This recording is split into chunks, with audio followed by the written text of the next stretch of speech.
Many thanks to all of you for being here. Many thanks to the President for sharing this stage with me. Extraordinary times for Spain and for the world. The nature of my talk prevents me from being quite as cheerful as I would like to be.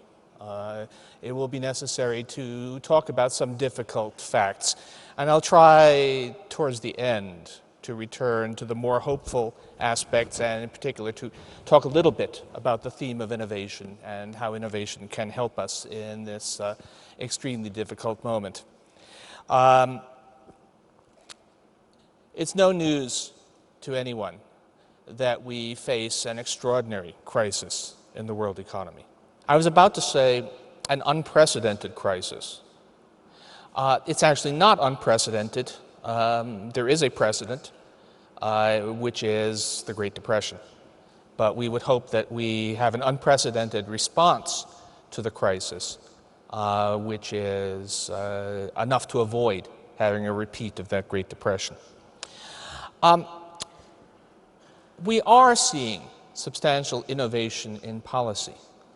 Let me say that although there has been much criticism of all of our economic leaders, I believe that some of them are doing quite a lot to fight this crisis. I am rather a supporter of Mr. Bernanke at the Federal Reserve, which is partly because I think he is the right man for the job, although it's a very difficult job, partly because before he was demoted to his current position, he was a professor at Princeton University, which is where I also teach. In fact, he hired me. How does this end? What can make things better? What can make this extremely painful adjustment less painful? One answer is a stronger European economy. All Europeans have a strong stake in effective policies at the level of the European Union as a whole. But Spain, perhaps even more than the rest. Adjusting from this problem will be much easier if Europe is a vigorously growing continent with a positive rate of inflation. Innovation doesn't insulate you.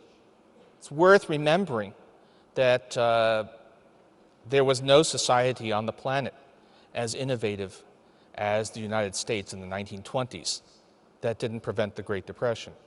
There was a lot of innovation and productivity growth during the 1930s, which didn't take us out of the Great Depression. But in current circumstances, could help both globally and for economies like Spain. Innovation creates investment opportunities.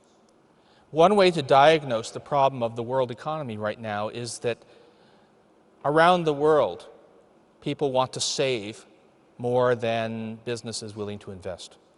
We have a global paradox of excessive savings, inadequate perceived investment opportunities. The best thing that could happen to the world economy would be to find a lot more investment opportunities in the form of new technologies that need to be applied.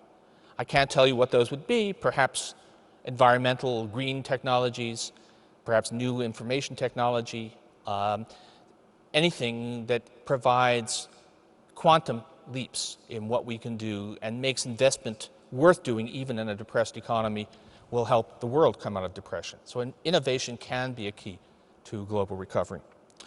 And for countries that got somewhat out of line in their costs, got somewhat out of line in their competitiveness, innovation is an enormous help.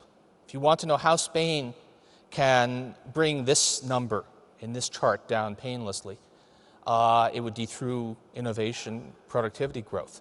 You can reduce unit labor cost by cutting wages, but it's a lot more pleasant to reduce it by raising productivity. And that's one of the things that one can hope to see happen in this country. This is no time for leaders who think that the world is the same as it always was. This is a time for leaders who think these are different times and they demand different solutions. Thank you.